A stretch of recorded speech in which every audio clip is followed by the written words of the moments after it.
大家好，我是马金虎. Bonjour à tous, je suis Ma Jinhu.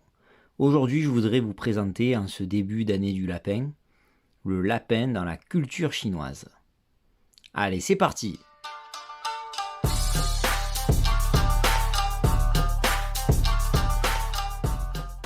Donc, le lapin est un des 12 animaux du zodiaque. C'est le 4e, il passe derrière le tigre. Moi, vraiment, aujourd'hui, je voudrais vous expliquer un peu plus en détail pourquoi le lapin est aussi important dans la culture chinoise.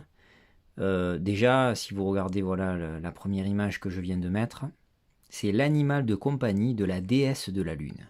Donc le lapin, avant de devenir un animal immortel vivant sur la lune, il existe une légende bouddhiste, religieuse, qui explique pourquoi le lapin, du jour au lendemain, est devenu un animal important et vivant sur la lune, devenu un animal immortel. Un jour, lorsque l'empereur de Jade, le dieu des dieux, puisqu'avant d'être bouddhiste, les Chinois croyaient en différents dieux, l'empereur de Jade, sachez-le, à plusieurs reprises a essayé de tester les êtres humains pour voir leur bonté.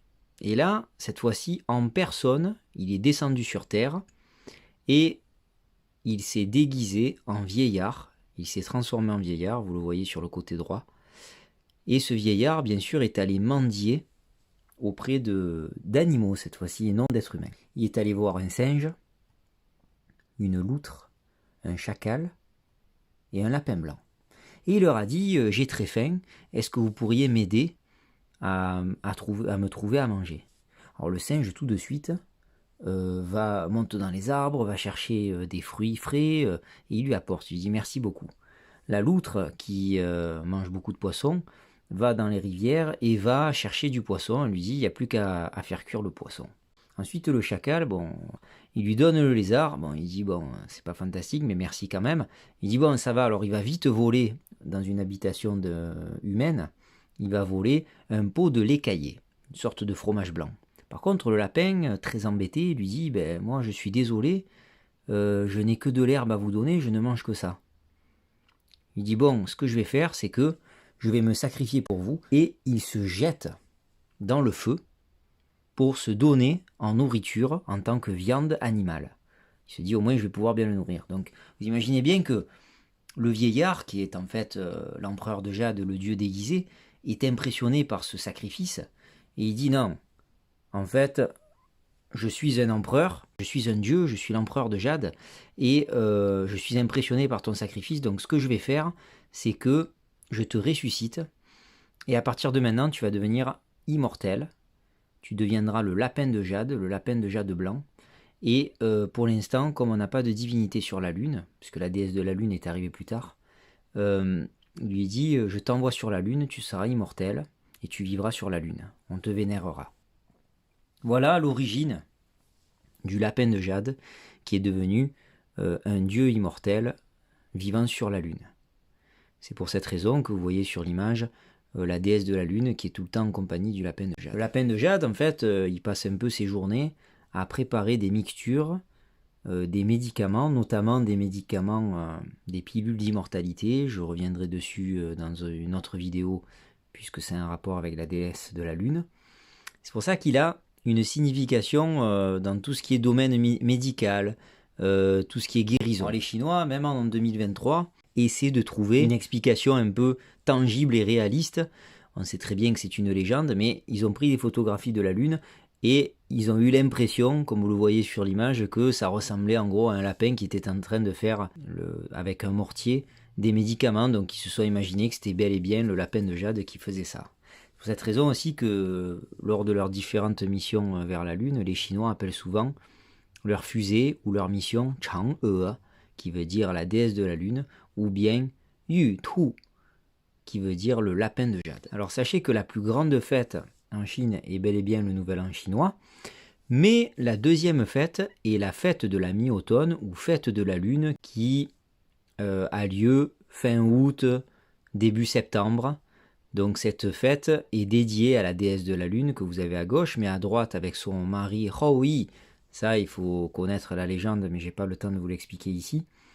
Mais aussi, vous le voyez au milieu, le lapin de jade qui est son animal domestique et qui représente la lune. Donc lors de cette fête avec la déesse de la lune, souvent il prépare des gâteaux de lune, notamment à l'effigie du lapin, comme vous pouvez le voir, parce que c'est un animal vénéré. Alors je vous conseille vivement d'aller sur Netflix et de regarder l'animé Voyage vers la Lune qui s'inspire directement de la légende de la déesse de la Lune et du lapin de jade. Alors revenons au lapin et à l'horoscope chinois. Sachez que par rapport au Vietnam, puisque les Vietnamiens et les Chinois fêtent le Nouvel An en même temps, les 12 animaux sont identiques sauf un, le lapin en Chine, alors que cette année, c'est le chat pour les Vietnamiens. Alors, je vous rappelle où se situe le Vietnam, au sud de la Chine. Alors il y a plusieurs raisons, mais retenez au moins que, sachez que le chat, selon les Chinois, n'a pas pu participer à la course des animaux.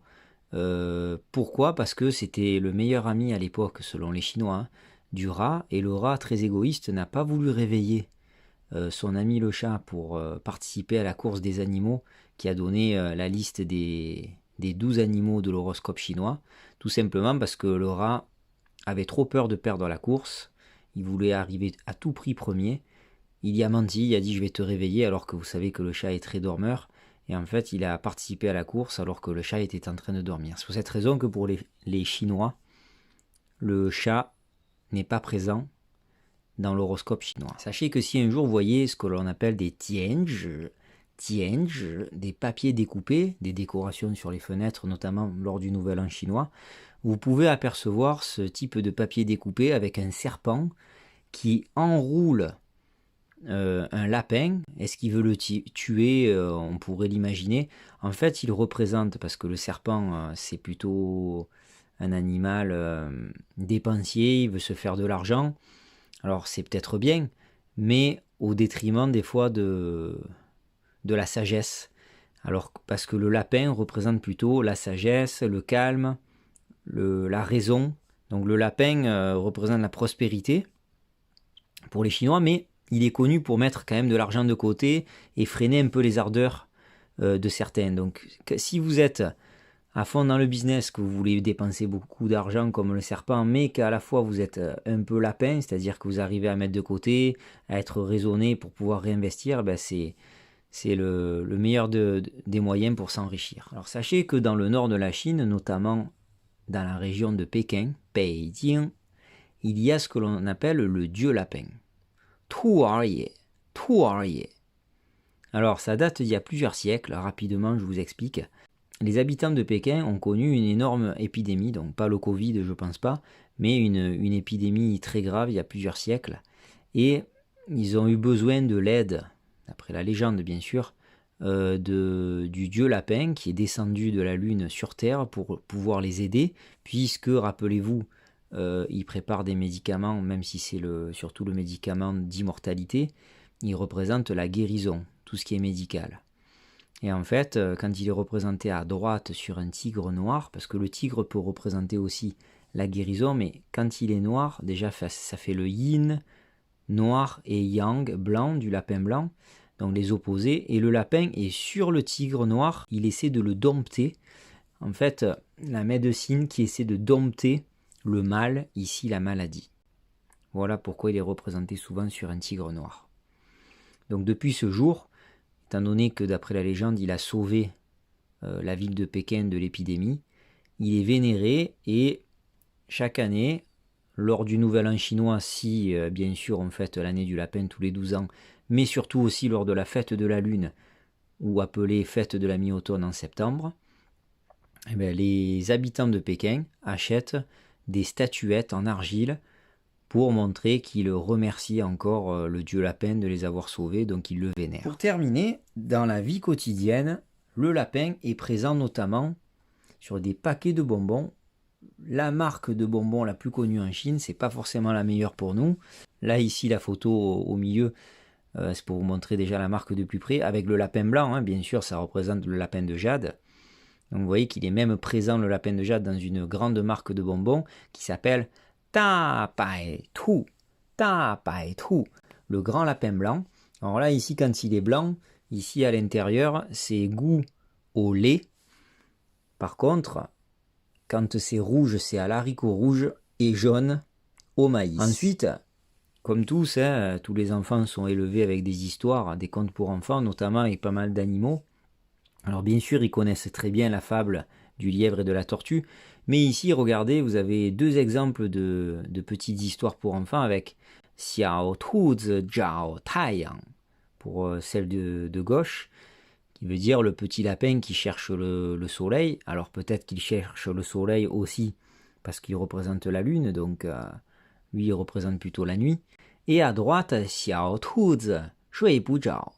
Ça veut dire que le petit lapin n'arrive pas bien à dormir, à trouver le sommeil. Et là, ça montre bien, les parents, en lisant cette histoire, ils pourront expliquer, bien sûr, la légende du lapin de jade avec la déesse de la lune, pour expliquer que c'est normal qu'il n'arrive pas à bien dormir, puisqu'il vit sur la lune, il vit la nuit. Sachez que, traditionnellement, quand un bébé commence un peu à marcher, essaie de marcher en tout cas, les Chinois leur achètent des petits chaussons brodés à la main, hein, traditionnels, à l'effigie du lapin. Là, c'est des chaussons pour filles, mais il y en a pour garçons aussi, pour soi-disant leur donner la capacité de marcher beaucoup plus vite, parce que le lapin bondit et marche et se déplace très rapidement.